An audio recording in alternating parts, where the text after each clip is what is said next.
नमस्कार दोस्तों, स्वागत है आपका इंटीग्रेटेड प्रिपरेशन में। तो आइए आज शुरू करते हैं the story of the Aryans. ठीक है, जैसा कि हमने कल पढ़ा था हड़प्पन सिविलाइजेशन के बारे में, तो उस सिविलाइजेशन के फॉल के बाद the new habitants in India, in northern India were Aryans. ठीक है, हड़प्पन जो सिटीज़ थी वो ख़त्म हो गई, लेकिन जो उनकी कल्चर थी दैट रिमेन्ड इन विलेजेस।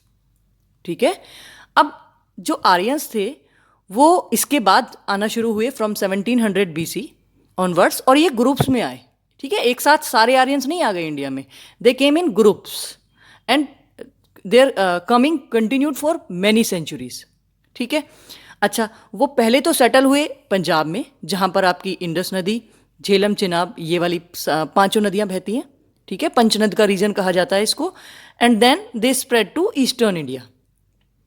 ठीक है, जब ये यहाँ पर इन नदियों के पास रहते थे तो इन्होंने वहाँ पर ऋग्वेदा लिखा था।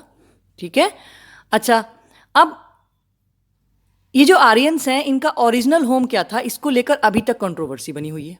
ठीक है, जैसे कि मैक्स मुलर साहब कहते हैं कि ये जो हैं ये originally they are from central Asia. ठीक है, अब सेंट्रल एशियन कंट्रीज कौन सी हैं, ये आपका जो रीजन है ये आप देख सकते हैं। ये जो आपका रीजन है ये कजाकिस्तान, ये वाली जो कंट्रीज़ हैं, Kazakhstan, Uzbekistan, Turkmenistan, Tajikistan, Kyrgyzstan, यहाँ से, और ये ईरान। ठीक है, और ईरान के बाद जो आपका ये इराक और ये टर्की वाला जो रीजन आता है, ये सारा सेंट्रल एशियन कंट्रीज़ के नाम से जाना जाता है। ठीक है, तो ऐसे ही बाल गंगाधर तिलक जी कहते हैं कि इनका जो ओरिजिनल होम है that is from Arctic region. ठीक है, अच्छा, एक इंस्क्रिप्शन मिला है जिसको हम बोगास का ही इंस्क्रिप्शन बोलते हैं, टर्की वाले पेनिनसुला पर, जिसको एशिया माइनर पेनिनसुला बोलते हैं। वहाँ पर उस इंस्क्रिप्शन में 4 गॉड्स का जिक्र है जो इनके गॉड हुआ करते थे आर्यंस के, और वो कौन से हैं, इंद्र, वरुण, मित्र और नसत्या। ठीक है, और ये जो बोगस का ही इंस्क्रिप्शन है इस बात को प्रूफ करता है कि ये सेंट्रल एशिया से है।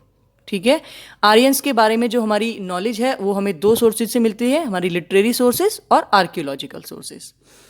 अब जो वैदिक लिटरेचर है, जो भी कुछ आर्यंस ने लिखा है उसके बाद लिखा गया, उसके बारे में हम एक अलग लेक्चर बनाएंगे। ठीक है, अभी हम पढ़ते हैं कंप्लीट आर्यन पीरियड के बारे में। ये जो हमारा वैदिक पीरियड है इसको हम बेसिकली 2 पार्ट्स में डिवाइड किया हुआ है। ठीक है, अर्ली वैदिक पीरियड और लेटर वैदिक पीरियड। जो अर्ली वैदिक पीरियड है उसको हम 1500 से 1000 BC का पीरियड कंसीडर करते हैं, और लेटर वैदिक पीरियड 1000 to 500 BC में कंसीडर करते हैं। ठीक है, और ऐसी एक डिस्कवरी जिसने इस पीरियड को डिवाइड किया दैट इज आयरन। ठीक है, जो आयरन था वो अर्ली वैदिक पीपल्स को नहीं पता था आयरन के बारे में, लेकिन लेटर वैदिक पीरियड में लोगों को आयरन के बारे में पता चल गया था। ठीक है, तो अगर हम डिफरेंस की बात करें तो पहला डिफरेंस हम देखते हैं एक्सटेंट को लेकर कि इनका फैलाव कहाँ था। तो जो अर्ली आर्यंस थे दे वर स्प्रेडेड इन द सप्त सिंधु रीजन। ठीक है, वो 7 नदियों का जो रीजन है, पहले सरस्वती नदी भी वहाँ पर हुआ करती थी जो अब नहीं है। ठीक है, तो इंदस, झेलम, चिनाब, रावी, सतलुज, ब्यास और सरस्वती, ये 7 नदियाँ हुई करती थी। ठीक है, लेटर वैदिक पीरियड में ये फर्दर ईस्ट की तरफ स्प्रेड हुए और सारे के सारे नॉर्दर्न इंडिया में स्प्रेड हो गए। ठीक है, अगर इनका टेरिटोरियल डिवीजन देखें हम लेटर वैदिक पीरियड में तो वो 3 पार्ट्स में डिवाइड है, आर्यव्रत, मध्य देश और दक्षिणापथ। ठीक है, नेक्स्ट इज पॉलिटी। देखिए, जो अर्ली वैदिक पीरियड था उसमें जो फैमिली थी ना that was the basic unit. ठीक है, कोई भी बंदा अपनी फैमिली के नाम से जाना जाता था जिसको हम कुल बोलते थे, कुला, और कुला का जो हेड होता था दैट वाज कुलापा। ठीक है, नेक्स्ट इज कई सारे कुल मिलकर के एक ग्राम बनाते थे। ठीक है, ग्राम का हेड ग्रामनी हुआ करता था। बहुत सारे गांव मिलकर एक विस बनाते थे, विस का हेड विस्पति हुआ करता था। फिर बहुत सारे विस मिलकर के जना बनाते थे और जना का हेड गोपा हुआ करता था, और बहुत सारे जन मिलकर के राष्ट्र बनाते थे और राष्ट्र का हेड राजन हुआ करता था। ठीक है, जो गवर्नमेंट थी वो पैट्रियर्कल थी नेचर में। ठीक है, और जो लॉ है प्रीमो जेनिचर का वो फॉलो हुआ करता था। प्रीमोजेनिचर मीन्स कि जो बड़ा बेटा होता था फैमिली का, वो अपने जो राजा होता था उसका उत्तराधिकारी हुआ करता था। ठीक है। जो अथॉरिटीज़ थी उस समय, जो सिविल अथॉरिटीज़ थी, वो पुरोहित जो पूजा किया करता था। ठीक है। और ये बड़ा ही एक नॉलेजेबल पर्सन हुआ करता था।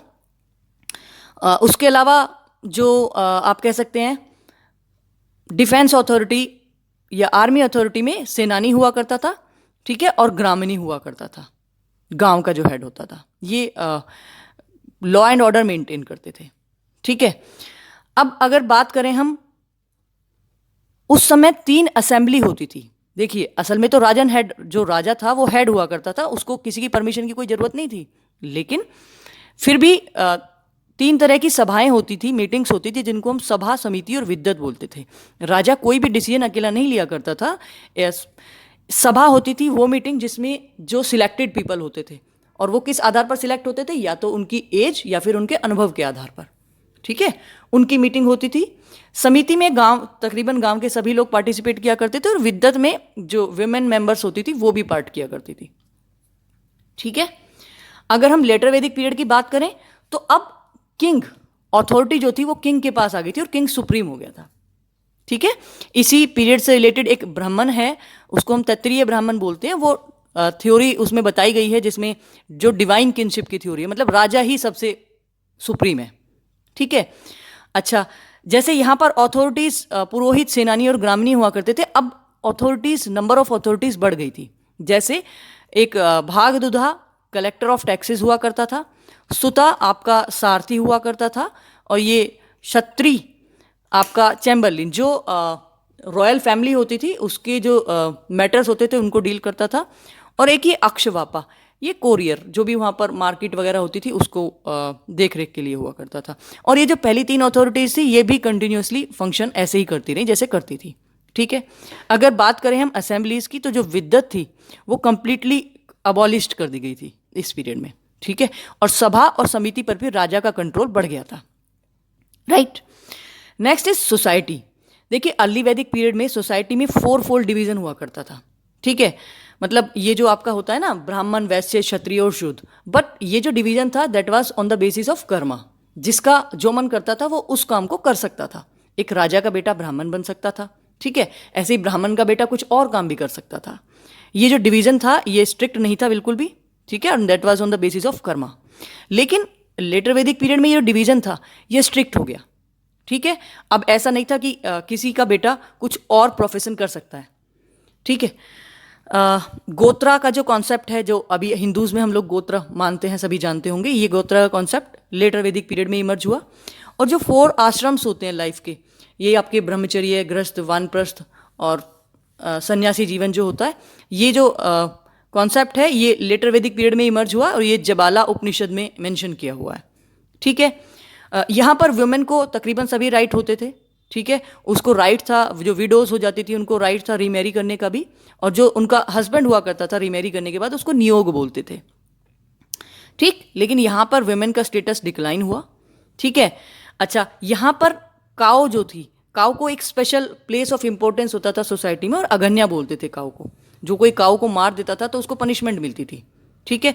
लेकिन यहाँ पर क्या हुआ, काऊ की वैल्यू कम हुई और वैल्यू ऑफ लैंड बढ़ी। ठीक है। क्यों बढ़ी? क्योंकि आयरन डिस्कवर हो गया था, और आयरन की हेल्प से ऐसे ऐसे टूल बनाए गए जिससे लैंड को आप इजीली क्लियर कर सकते थे। एग्रीकल्चर प्रोडक्शन बढ़ा।